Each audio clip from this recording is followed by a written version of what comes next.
Today, I'm having a drinking party at home with friends, so get things ready. I received a text message from my husband, who has consistently had a bad attitude towards me while I'm bedridden with severe morning sickness. I quickly replied, "I can't do it, it's too sudden."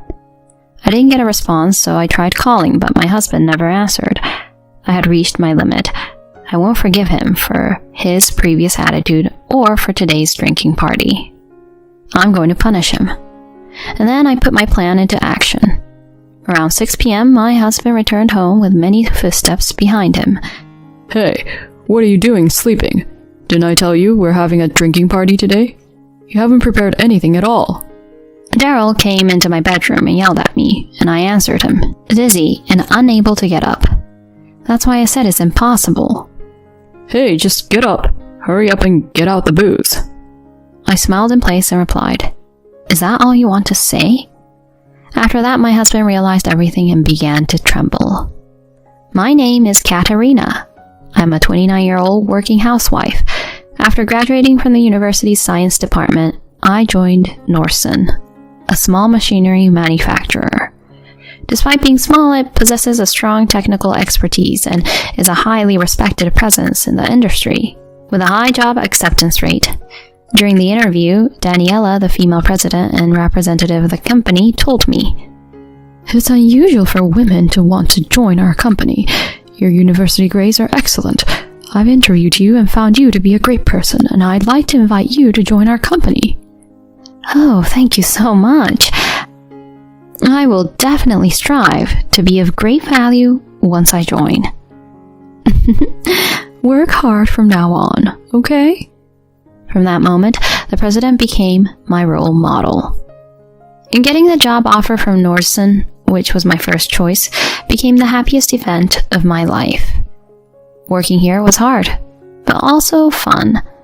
I wasn't underestimated because I was a woman, and I was entrusted with significant tasks, allowing me to see my skills improve over time. In my third year at the company, I was approached by Daryl, the sales department manager, at a social gathering. Was there ever a girl like you in the R&D department? It's rare for a girl to join our company. I was nervous as Daryl approached me in a casual manner.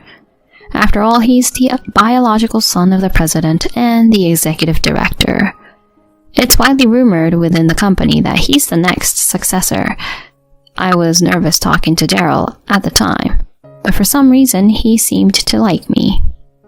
You're like a serious and modest person. Quite refreshing. Hey, how about going out for a meal next time? Thus, Daryl and I started going out to dinner together. Daryl has a liberal arts degree, which is unusual for our company, and he is a good communicator. He seemed to have a personality suited to sales.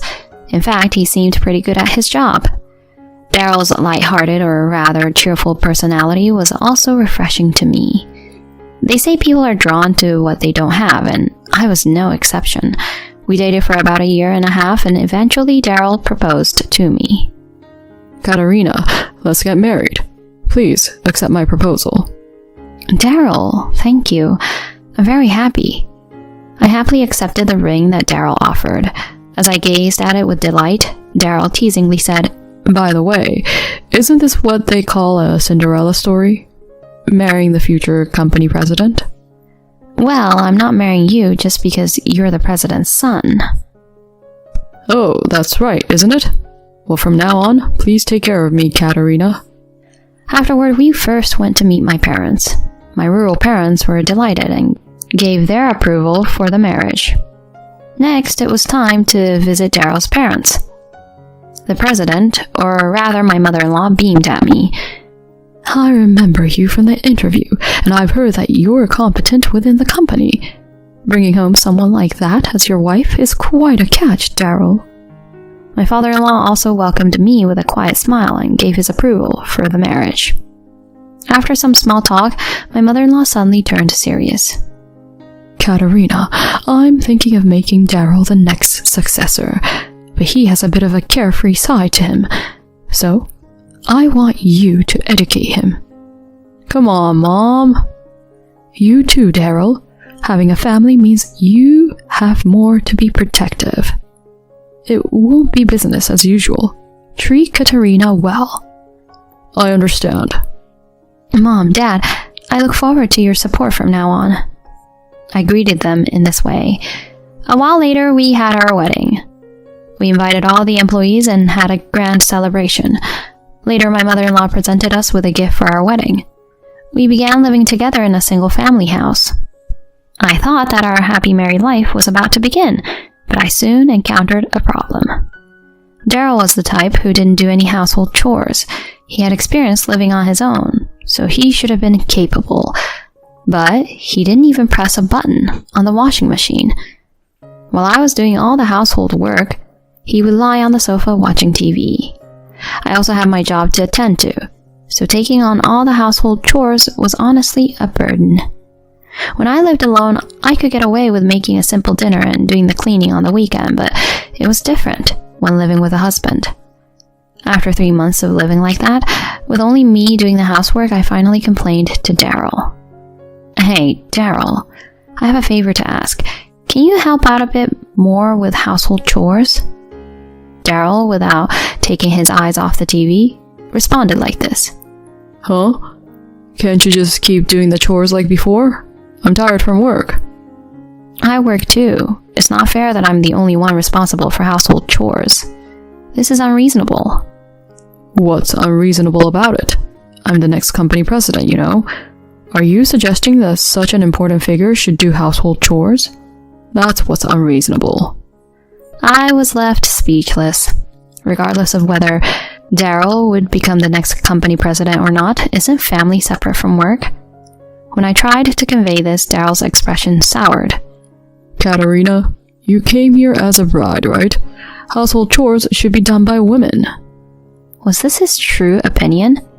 I was in shock at his outdated statement, and Daryl casually said, Right, I'm inviting friends over from now. Do we have any alcohol?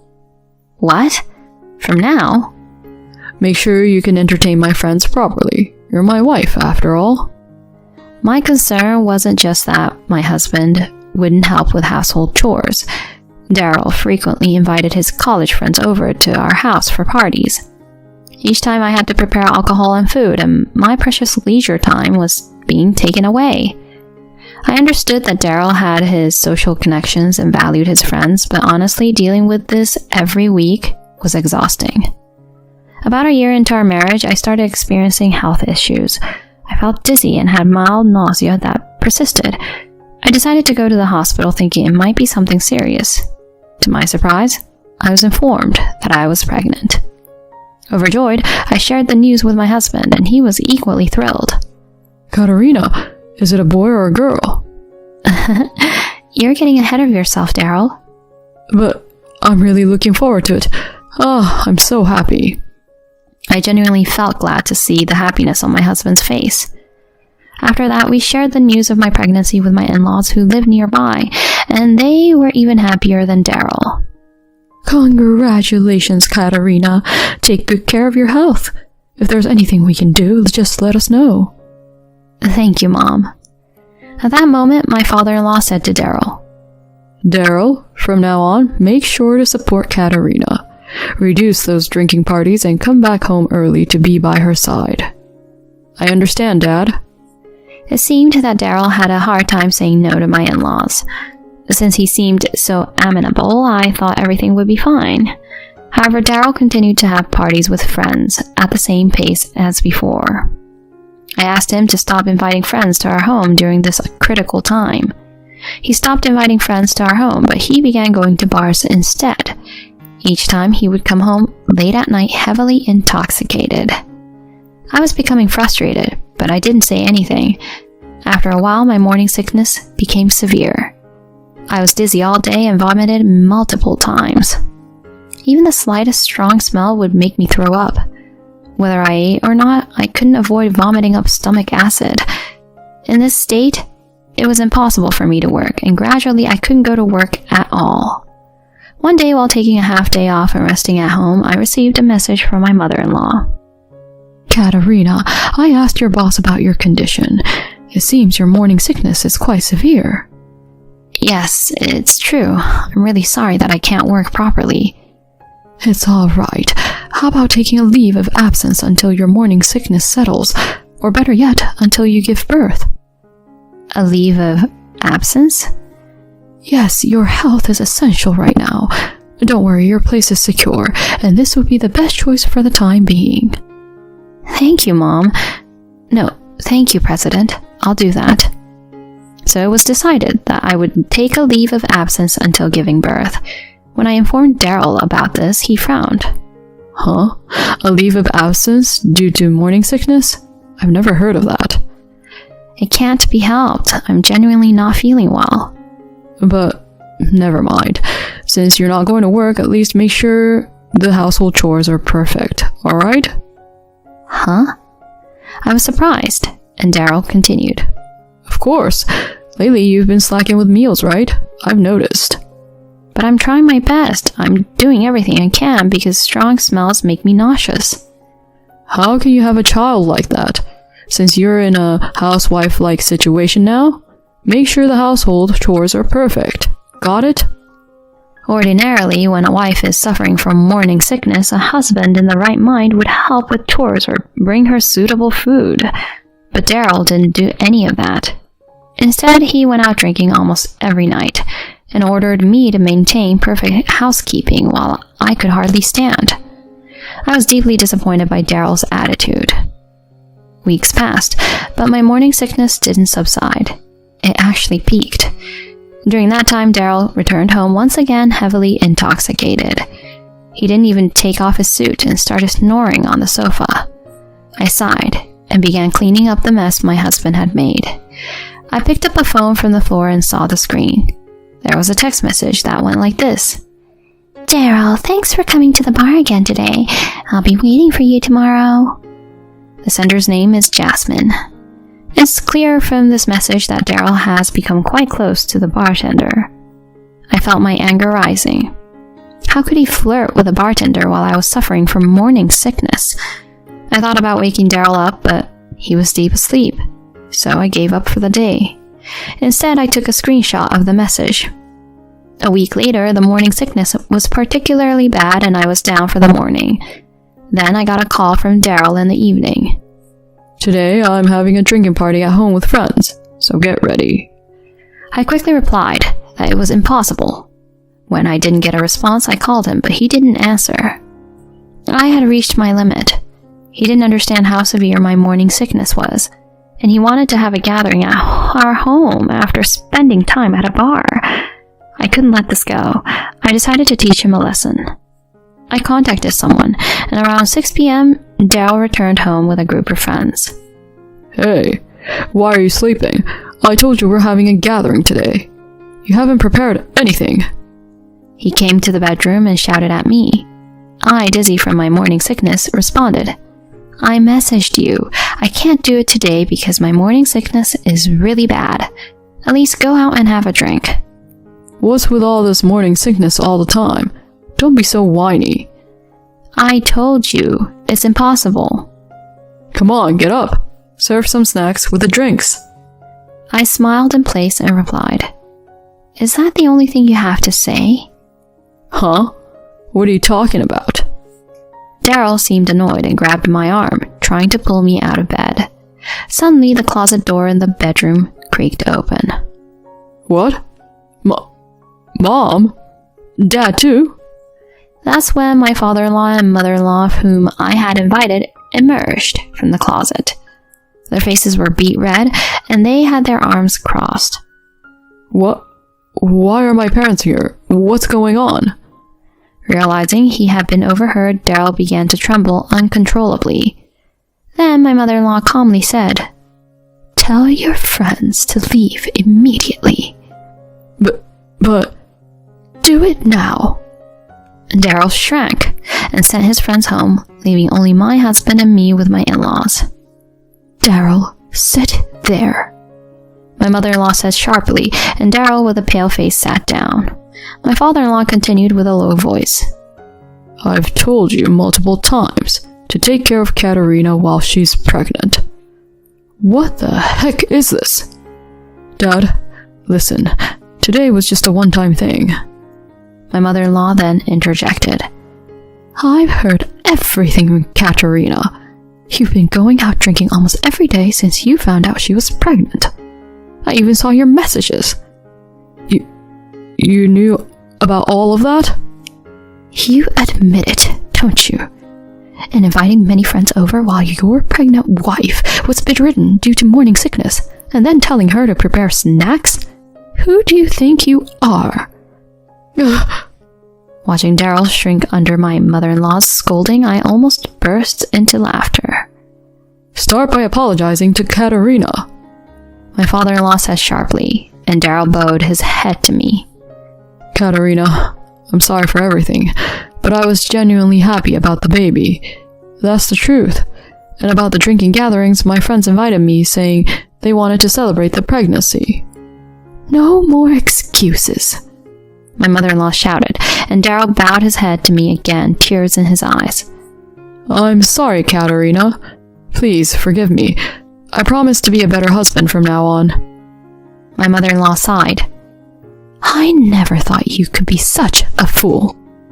I will respect Katerina's decision regarding the future, but we'll drop the talk of you becoming the heir.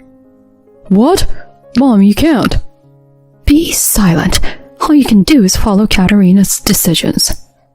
All three of them turned their attention towards me, and I quietly said, Daryl, I'll spare you from divorce, but until the child is born, we'll be living separately. Separation? Mom, Dad, could you please help educate Daryl until then? Upon my request, my in-laws nodded vigorously. Katerina, thank you for not divorcing our foolish son. We'll straighten him out ourselves. Yes, maybe we should make him a monk or something. What? A monk? Please have mercy. With a pitiful voice, Daryl was led away by his parents. I waved to them with a smile. As promised, afterward, Daryl and I lived separately. He was forced to do all the housework at his in-laws' house and was strictly disciplined by his parents. And it seems like he really was made to have a monk's haircut, too. Later, Daryl contacted me repeatedly for help, but I ignored him. A few months later, with the help of my in-laws, I gave birth safely. A sweet little boy was born. When Daryl was allowed to meet him, he quietly shed tears. Now, Daryl and I are living together again. He's become a different person, coming home early, helping with household chores and childcare. He's working hard to regain recognition as the heir apparent. I'm sorry for what I did back then. I was truly at fault. He apologized, with his head lowered. While forgiving him, I made it clear that I would be taking the lead from now on. My in-laws have always supported me and showered love on their grandchild. I'm grateful for them, and I want to continue living happily as a family.